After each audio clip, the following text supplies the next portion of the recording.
Bill Spencer. Just days ago, two Lamar CISD teachers were found dead after an apparent murder-suicide, and nobody saw this coming. Joining us today via Zoom to discuss suicide prevention and mental health is licensed psychologist and the owner of Houston Behavior Health, Dr. Megan Houston. Megan, thank you so much for being with us here today and bringing your knowledge. Neighbors say that this caught them completely by surprise. They didn't see any signs that anything was wrong here. What are some of the things that we should all know and be on the lookout for to prevent future tragedies like this one involving the people that we know? Well, first, thank you so much for having me today. Suicide is scary for a lot of reasons. And I think the unpredictability of it is probably the major reason, aside from the loss.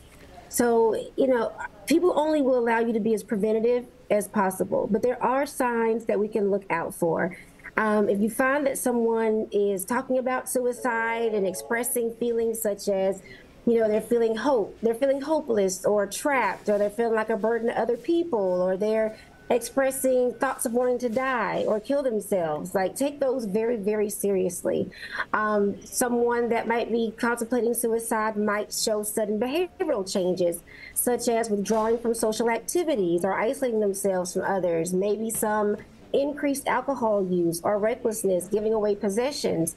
They may experience mood swings and really shift from being happy to sad, or happy and calm, or even to depression.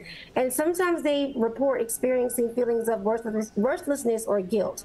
So if somebody says to you, I'm feeling like a burden, or I'm feeling worthless, or I'm feeling guilty about things that I can't even control, that definitely is going to be a red flag. We also want to pay attention to changes in mood and appetite, maybe some self-destructive behaviors like engaging in self-harm, and sometimes sudden calmness is a red flag for suicide. And when I say sudden calmness, that's where sometimes the person who's been struggling with suicidal thoughts may all of a sudden appear calm or at peace.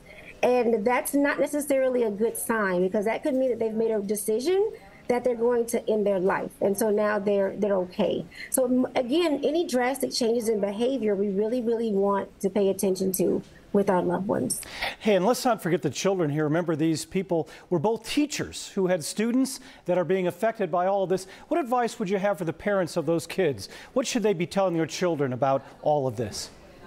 Well, first and foremost, we want to be able to create a safe and supportive environment for the children and let them know that they can talk about this. We want to encourage them to share their feelings and concerns and be honest.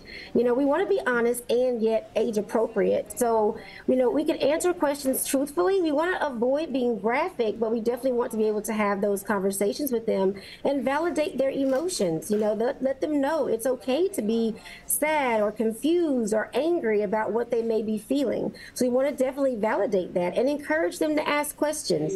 We want to maintain their routine. So if they can still do and engage in their activities, we want to keep as much normalcy as possible for them, and definitely seek some professional help if needed. Take advantage of guidance counselors that may be available to you, or other mental health professionals in your community that may be helpful in assisting your child and yourself in dealing with this, because parents need support too in supporting their children. Thank you so much, Dr. Megan Houston. Yes, we know there's so much emotion surrounding all of this. Thank you for joining us.